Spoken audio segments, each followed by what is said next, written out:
Secretary, you've guided this alliance through one of the most consequential periods in its history. I realize, I was talking to your wife, Biden is absolutely fit. He has knowledge of the issues. He has strategic thinking about legislating, all in the head. I have spoken with the president. He is fully coherent. He is on top of detail. He's sharp. He's fit. He's always answering questions. I think that Joe Biden's mental acuity is very, very on. He's one of the smartest, sharpest people I've met in D.C. There's no doubt in my mind that the president is mentally fit for office. Joe Biden rightly says that he has grown very wise in his many decades in public office. As it stands today, you believe that President Biden is clear, candid, and convincing? 100%. Joe Biden needs to be allowed to be Joe Biden. He is energizing. He cares about issues. He's Joe Biden. And Joe Biden, there's nobody better than Joe Biden. We see Joe Biden up close. We know how attuned he is to the issues, how informed he is. And I debate with him about legislation, and not debate, but discuss it with him. He's right there. A few moments later. Secretary, you've guided this alliance through one of the most consequential periods in its history. I realize, I was talking to your wife. Democrats have a problem. It's a problem that they can't escape.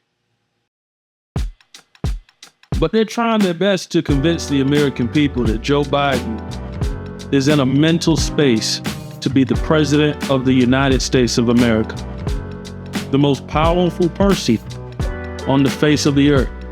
Welcome to the Mr. Wilson's Got a Headache podcast. I'm your host, Dennis DeMenace. In the clips that we just saw, we saw many prominent Democrats on news networks who not too long ago were doubtful about Joe Biden and his ability to lead this country.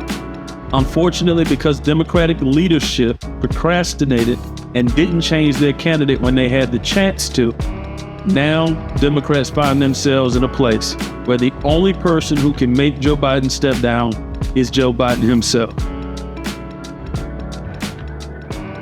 On top of that, there's only one candidate who could receive all of the funding that he's raised, and that's Kamala Harris, a candidate that most of us don't know.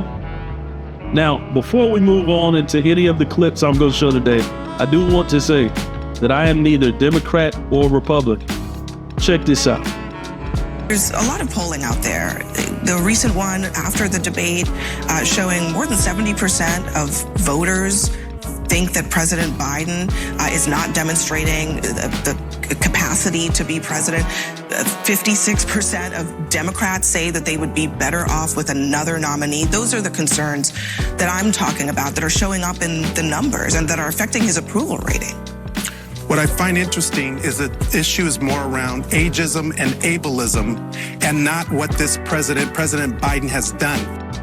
Perfect case study of how Democrats weaponize identity to shut down any legitimate criticism, even criticism or concern coming from their own voters. So that was Democratic Congressman Stephen Horsford essentially smearing American voters who have a legitimate concern about Joe Biden, his age, and his mental acuity.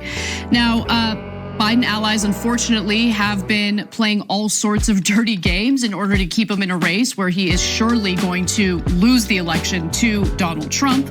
And now, in a new piece by the Wall Street Journal, we have some pretty shocking examples of how those around Biden have essentially covered up the fact that he has experienced significant mental decline. Here's the most damning anecdote from the Wall Street Journal. German officials, aware of Biden's fatigue at night, sought to accommodate the president by planning a June 2022, this is 2 years ago, June 2022 event with German Chancellor Olaf Scholz in the early evening. The informal event during the Group of Seven summit was arranged as a confidential meeting on Ukraine in a relaxed setting.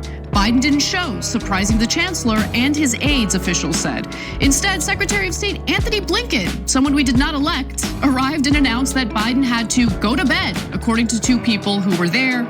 Now, later, after this report, Matthew Miller, a State Department spokesperson, denied that Blinken ever said that Biden needed to go to bed. I don't believe anything that comes out of their mouths. But with that said, we should see how Karine Jean-Pierre, White House press secretary, handled questions about this incident in the Wall Street Journal reporting. When the president was in Italy for the G7, and you remember he skipped one of the leaders' dinner, which was a major event for the summit. And I remember you were asked about it by reporters, and you said, we shouldn't read too much into the fact that he's skipping one dinner. I mean, would the explanation actually have been that he was tired and that he needed to skip something that was happening so late in the game? My answer stays the same. I wouldn't read too much into it. It's not the first time. I can't confirm anything, none of us can, but we have seen Joe Biden's cognitive decline in real time.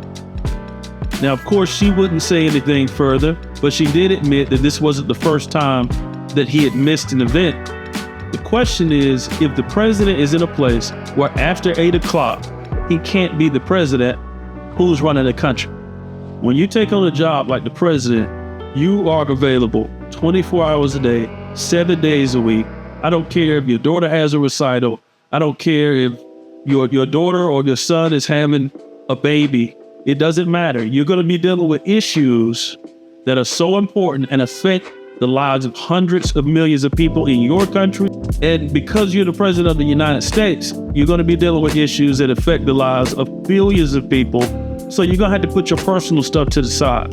Now, you have to decide on your own if you believe that's an issue.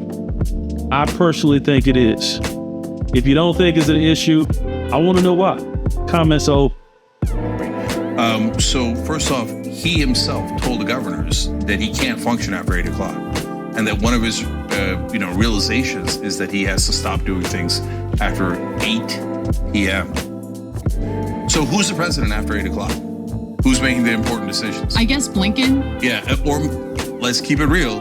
Jill Biden, the first lady, is the president. Okay, so we know Joe Biden's not. He says he can't function after 8 o'clock. So, I mean, I didn't say it, he said it.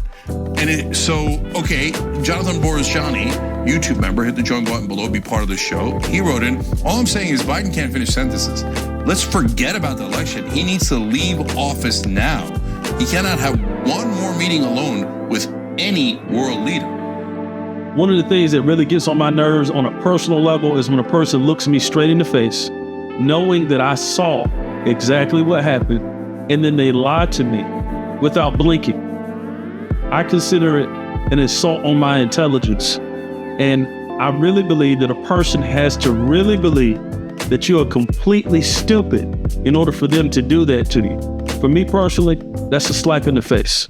And that's not something that I take on a personal level, on a business level, on a relationship level. If you do that type of thing to me, we're going to have some words about it. Or I'm just going to completely cut you off. In my opinion, that's exactly what the Democratic Party is doing. In this clip, maybe you'll believe the same thing. Maybe you see it different. Check this out. But by the way, I'm not kidding. There are Democrats who are making that argument, including Democratic lawmaker Shontel Brown, who argues that Biden needing more naps is actually great. It's something that a man of integrity would say. Let's watch. When the president spoke to governors last week at the White House, he told them, Congresswoman, that he needs to sleep more and work less.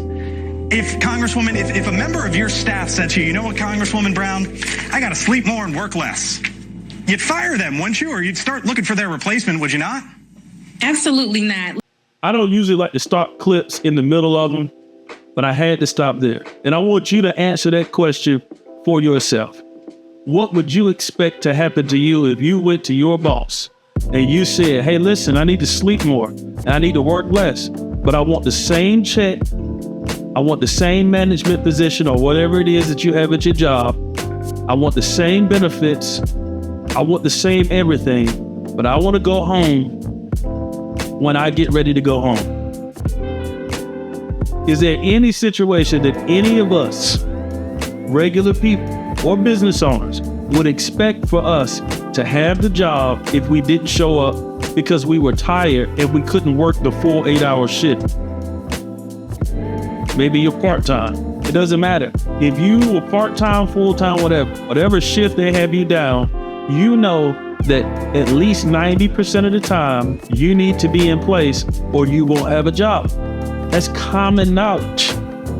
And now we go back to somebody looking you in your face and assaulting your intelligence. Even though most of us can be honest and say that's true, we have to deal with that and make that decision every single day. But let's check out and see what she had to say about it. Said to you know what, Congresswoman Brown, I got to sleep more and work less. You'd fire them, wouldn't you? Or you'd start looking for their replacement, would you not? Absolutely not. Listen, the fact that the president can admit his shortcomings, I think, is a blessing. I think it demonstrates his integrity. I think it demonstrates his authenticity, and I think it demonstrates how genuine he is when it comes to telling the truth. The Democratic Party does not respect its voters at all. At all. Not even a little bit. It's disgusting. It really grosses me out. In my opinion, I would never expect that my check would be the same or I would keep a job if I didn't show up and I didn't do my job and I left early every single day. To add to the drama, Joe Biden was speaking in front of NATO countries in Washington, D.C. today, and he had an issue. He had a stumble. Check out what he says, and I may play it back just so you can hear it again. Calm temperament, moment of crisis. Consummate diplomat who works with leaders across the political spectrum and always finds a way to keep us moving forward. The Secretary of guided this alliance through one of the most consequential periods in its history. I realize, I was talking to your wife, I personally asked you to extend your service. Forgive me. And you put your own plans on hold. Now, nobody can confirm exactly what Joe Biden said. All we can do is listen to what it sounded like. If you can say that you really want this man to represent the United States of America, then that's on you. But me personally, even though I'm not for Republicans and I'm not for Democrats, I can say that I don't believe that Joe Biden is the best that the Democratic Party has to offer.